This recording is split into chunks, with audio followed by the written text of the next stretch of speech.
Il convient à présent d'aborder une notion centrale dans l'architecture des systèmes éducatifs contemporains, le curriculum scolaire. Cette entrée thématique permet de dépasser la seule logique des programmes pour s'intéresser à l'ensemble cohérent d'intentions, de contenus, de méthodes et de dispositifs qui structurent l'expérience d'apprentissage de l'élève.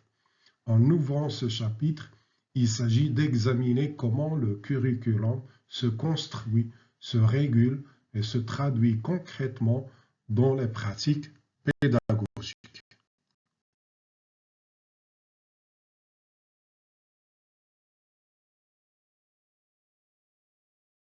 Le cours proposé aujourd'hui s'articule méthodiquement autour de 6 axes fondamentaux destinés à éclairer la structure et les enjeux du curriculum scolaire.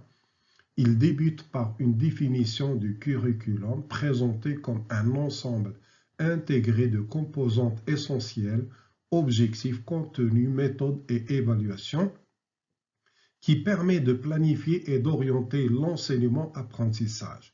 Puis le cours explore les caractéristiques du curriculum en distinguant notamment les formes prescrites, mises en œuvre, réelles ou latentes, tout en insistant sur son organisation progressive et la hiérarchisation des apprentissages.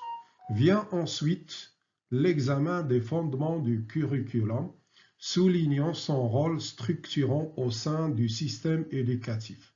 Le quatrième axe est consacré au programme éducatif qui incarne la déclinaison concrète du curriculum selon les cycles et disciplines et assume une fonction prescriptive en lien avec les objectifs de formation. Le cinquième volet présente les approches éducatives mobilisées en dégageant les principales méthodes pédagogiques, qu'elles soient centrées sur les contenus, sur les objectifs ou sur les compétences, en regard de leurs finalités éducatives respectives. Enfin, le cours conclut par l'articulation entre les programmes et la vie scolaire, en soulignant que le curriculum constitue un cadre global intégrant à la fois les apprentissages formels et les dimensions informelles, culturelles et communautaires de la scolarité. Le premier axe, qu'est-ce qu'un curriculum scolaire? Qu'est-ce qui le différencie d'un programme? Dictionnaire actuel de l'éducation, le curriculum est, je cite, un ensemble structuré des expériences d'enseignement et apprentissage, objectifs de contenu, d'habilité spécifiques, règles de progression, matériel didactique, activités d'enseignement et apprentissage, relations d'aide, mesures, évaluation, ressources humaines, horaires. Planifiée et offerte sous la direction d'une institution scolaire en vue d'atteindre des buts prédéterminés. Fin de citation. Sur le plan institutionnel, le curriculum incarne la manière dont les autorités éducatives structurent et ordonnent l'expérience d'apprentissage dans le but de la rendre accessible au plus grand nombre. Il s'agit d'un cadre rigoureux d'organisation composé d'un ensemble de décisions réfléchies destinées à orchestrer des expériences d'apprentissage planifiées et encadrées. Ainsi, le curriculum définit d'abord des finalités éducatives claires, il analyse ensuite les besoins des apprenants pour fixer des objectifs pédagogiques précis, il choisit les contenus, élabore les démarches pédagogiques, sélectionne les moyens d'enseignement et prévoit les modalités d'évaluation. Le curriculum scolaire repose sur le livre blanc, les orientations pédagogiques, le guide de l'enseignant, ainsi que le manuel de l'élève, et ce pour l'ensemble des niveaux de l'enseignement primaire, du secondaire collégial et du secondaire qualifiant, dans la majorité des disciplines enseignées.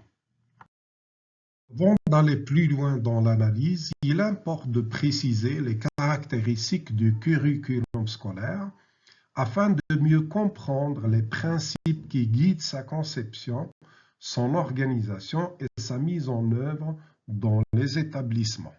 Le curriculum marocain repose sur une didactique par compétences conçue autour d'unités d'apprentissage plutôt que de séquences pédagogiques linéaires.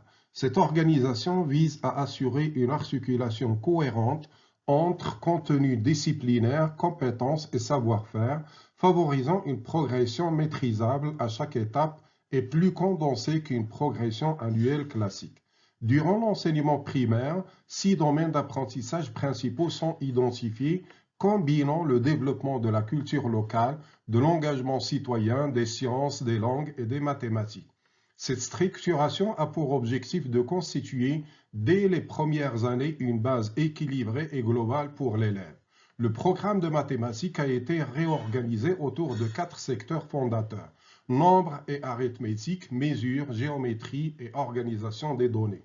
Le fil conducteur consistant en l'utilisation systématique de situations-problèmes pour engager l'apprenant dans l'exploration conceptuelle. Les sciences sont réparties en 4 composantes complémentaires: sciences de la vie et de la santé, SVS, sciences physiques, sciences de la terre et technologie. L'approche pédagogique adoptée est résolument centrée sur l'élève, stimulée par une intégration systématique des technologies de l'information et de la communication et par la promotion d'activités interdisciplinaires et contextuelles. L'enjeu est de stimuler l'engagement, l'esprit critique et l'autonomie intellectuelle de l'apprenant au sein de contextes d'apprentissage variés.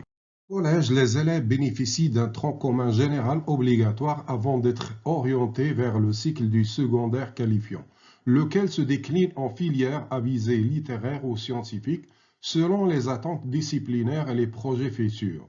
La filière scientifique est particulièrement valorisée pour celles et ceux qui envisagent des études universitaires ou des formations techniques avec un accent marqué sur les disciplines sciences, technologies, ingénierie et mathématiques. Parallèlement, le système éducatif renforce l'éducation à la citoyenneté en proposant une exploration approfondie de l'identité culturelle marocaine unifiée, telle que définie par la Constitution dans ses articles 1 et 5. Des écoles pionnières, lancées à la rentrée scolaire 2023-2024, constitue une initiative phare de la réforme éducative marocaine. Ce dispositif a initialement concerné 626 écoles primaires, mobilisant environ 322 000 élèves et formant près de 10 700 enseignants selon les documents officiels. L'objectif explicite est d'étendre l'expérience à environ 2 626 établissements dès 2024-2025, touchant alors presque 1 million d'élèves et 45 000 enseignants avec une ambition nationale à l'horizon 2025-2028 dépassant 8 600 écoles.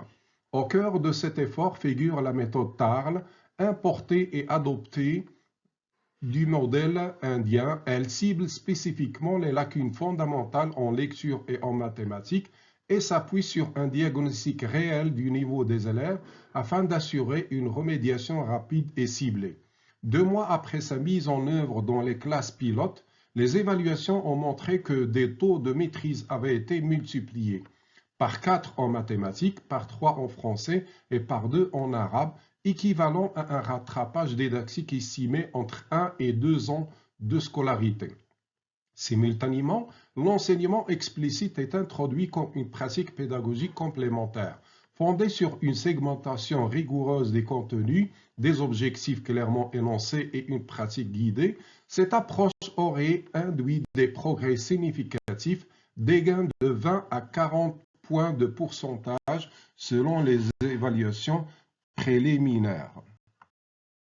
Il est nécessaire à ce stade de revenir sur les fondements du curriculum scolaire afin d'en éclairer les principes directeurs et les références théoriques qui soutiennent sa construction. Le curriculum scolaire marocain de l'enseignement obligatoire repose sur 4 piliers complémentaires qui assurent la cohérence, la progression curriculaire et l'adaptation contextuelle à l'échelle nationale.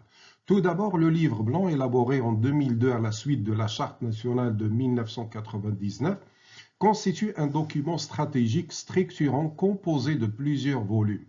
Il définit les objectifs généraux de l'éducation, les valeurs fondamentales, citoyenneté, inclusion, durabilité, les compétences ciblées pour chaque cycle, ainsi que les jalons de progression attendus en fonction des étapes du parcours scolaire.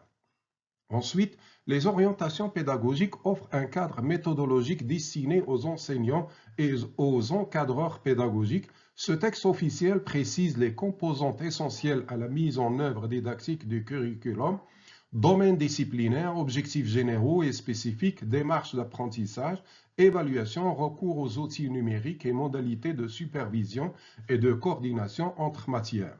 Troisièmement, le guide de l'enseignant, élaboré soit par le ministère, soit en collaboration avec des éditeurs spécialisés, met en œuvre ces orientations. Il détaille les programmes sous forme de séquences structurées, d'activités, de démarches, de ressources pédagogiques et de modalités d'évaluation, garantissant ainsi une articulation claire entre les visées curriculaires et les pratiques en classe. Enfin, le manuel de l'élève constitue un support didactique individuel conformément aux standards officiels du curriculum.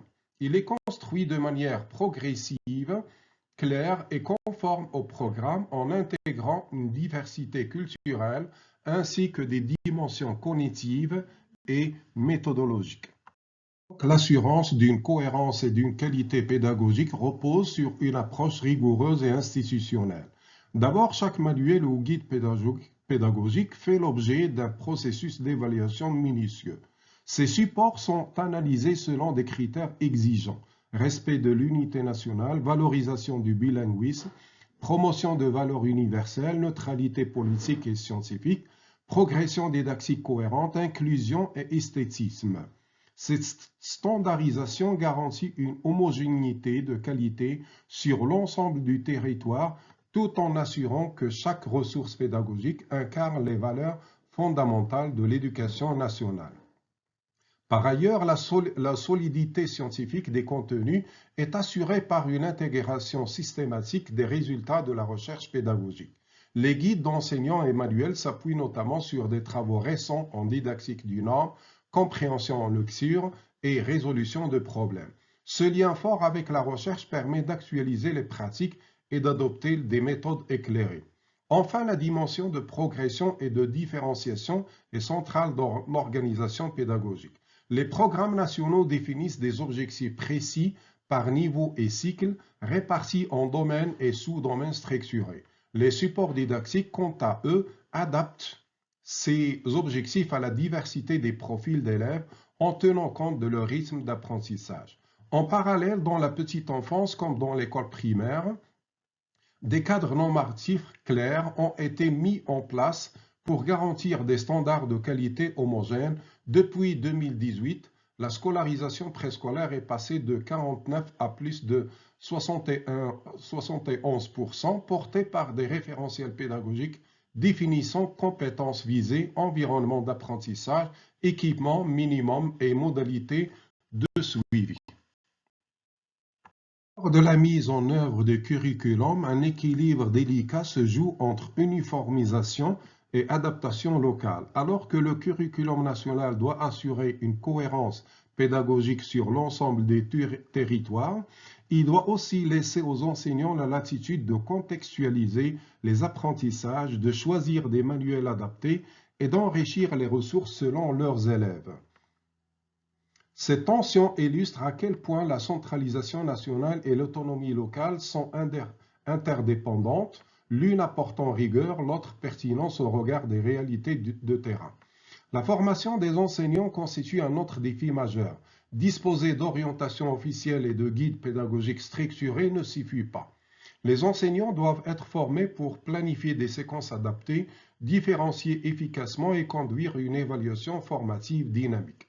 Sans ce relais professionnel continu, un décalage s'instaure entre ce que le curriculum prescrit et ce qui se déroule réellement en classe. Par ailleurs, les manuels, bien qu'essentiels, ne suffisent pas à eux seuls. La disponibilité de ressources complémentaires, banques d'activités thématiques, supports numériques interactifs, modules de formation continue est cruciale pour offrir aux enseignants des outils flexibles et renouvelés. Il devient opportun d'examiner à présent les programmes scolaires qui constituent la traduction officielle des orientations éducatives et déterminent les contenus d'enseignement prescrits à chaque niveau. En premier lieu, le curriculum souligne l'importance des profils de sortie établis par cycle éducatif. À l'issue de chaque phase de formation, primaire, collège, lycée, les programmes formalisent un véritable référentiel de compétences que les élèves sont tenus d'acquérir.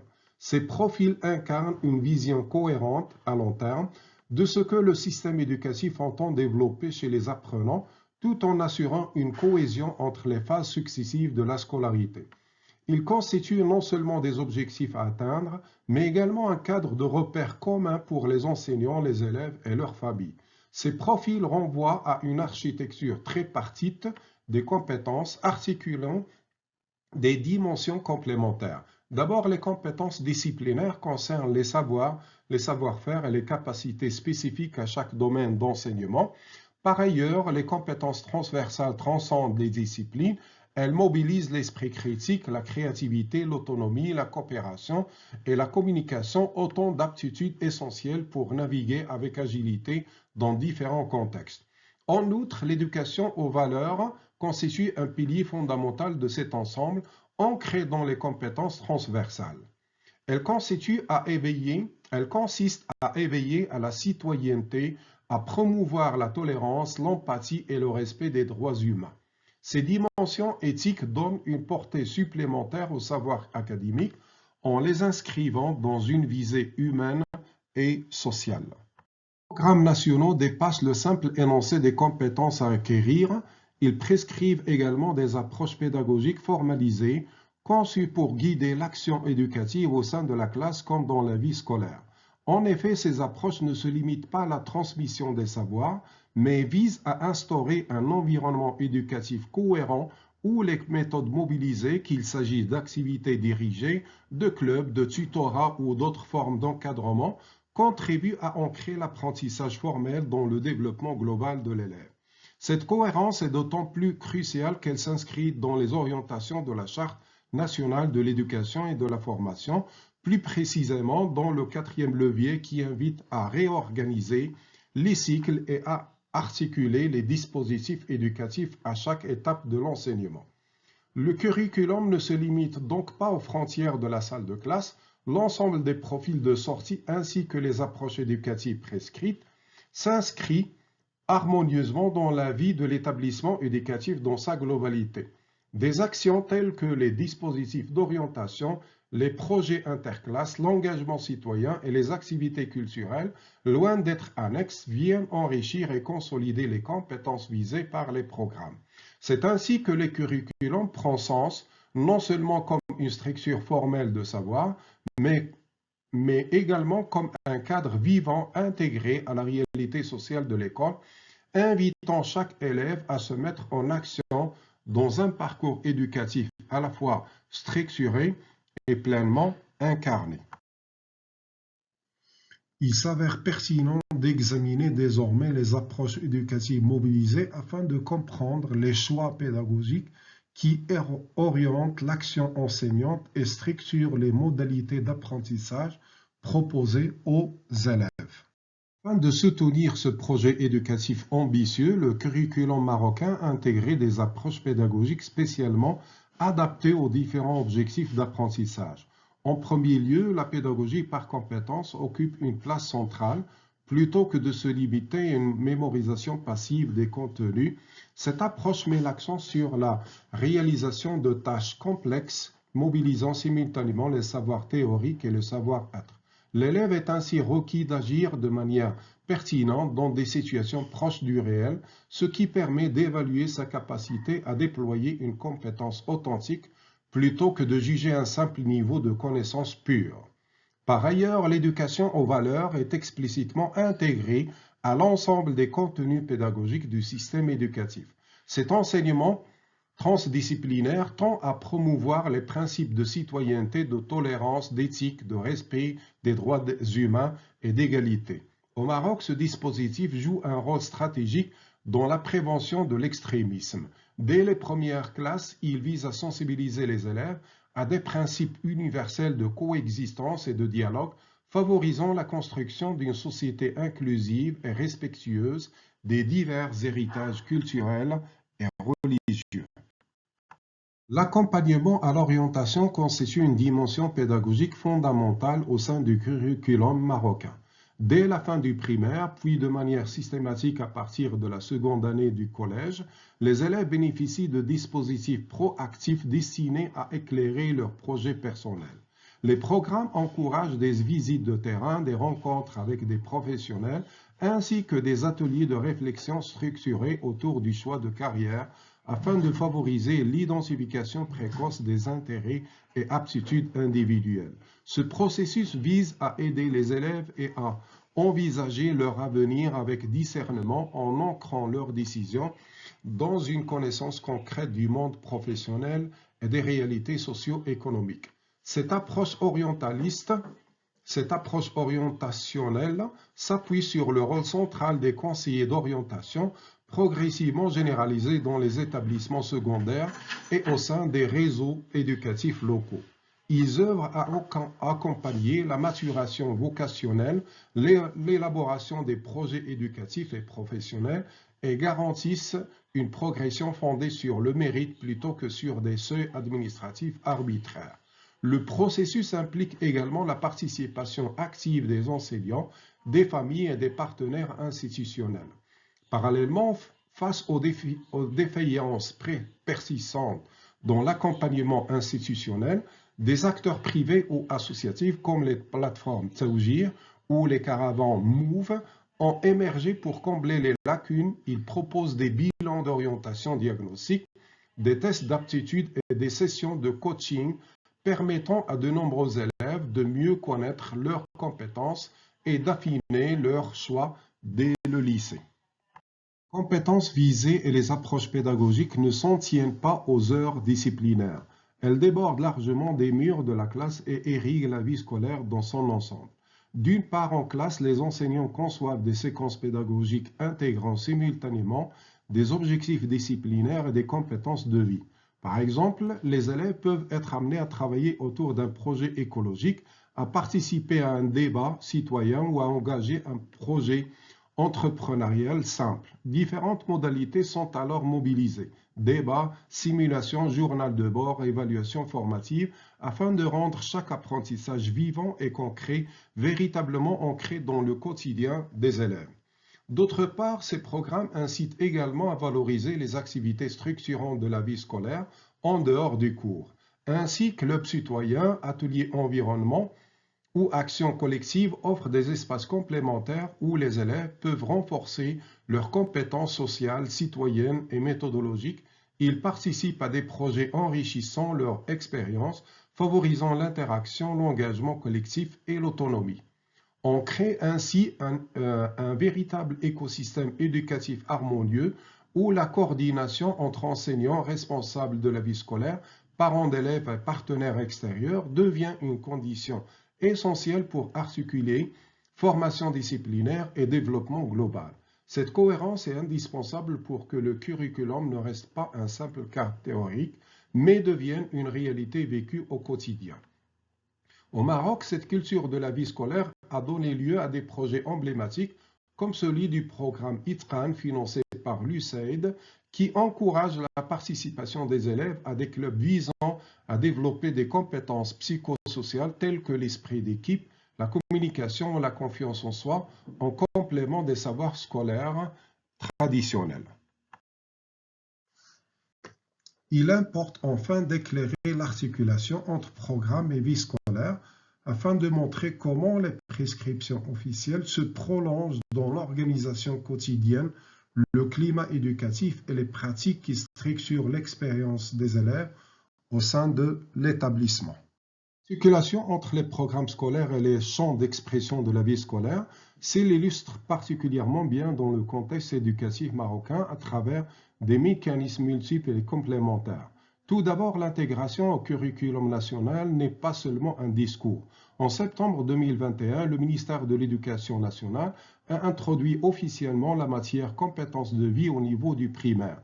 Cette initiative s'inscrit dans la loi cadre 51-17 et la stratégie 2015-2030, levier 12, et vise explicitement à développer des domaines tels que la sécurité routière, la culture entrepreneuriale et fiscale, ainsi qu'une initiation à la vie professionnelle. Ce choix souligne l'ancrage institutionnel des compétences liées à la vie scolaire au sein des objectifs curriculaires. Deuxièmement, les compétences visées ne se limitent pas au savoir disciplinaire.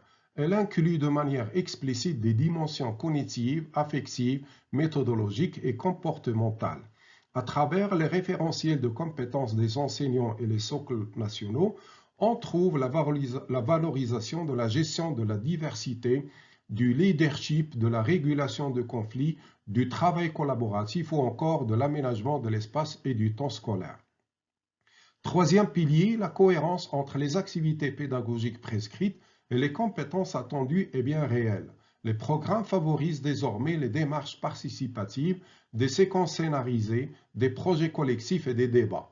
Ces approches sont explicitement mises au service du développement des compétences comportementales telles que la coopération, la citoyenneté, la résolution de problèmes et l'esprit critique, particulièrement dans les domaines thématiques de la sécurité routière, de la culture entrepreneuriale et des métiers.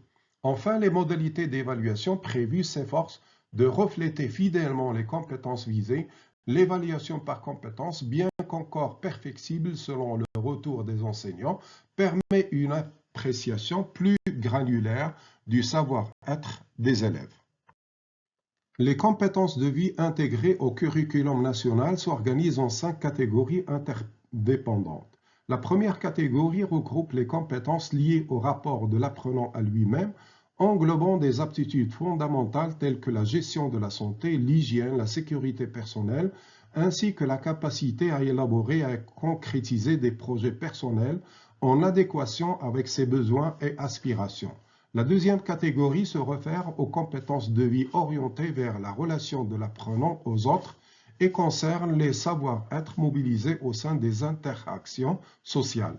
Il s'agit notamment de la capacité à dialoguer, à coopérer, à négocier et à participer activement à la prévention de comportements inappropriés ou déviants dans un cadre citoyen.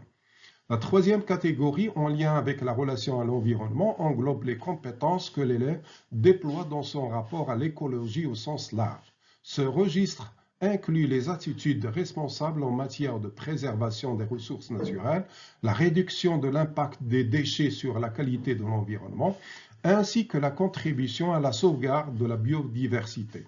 Vient ensuite une quatrième catégorie qui interroge l'articulation entre les savoirs scientifiques et la vie quotidienne. Ces compétences peuvent être appréhendées selon 4 niveaux distincts.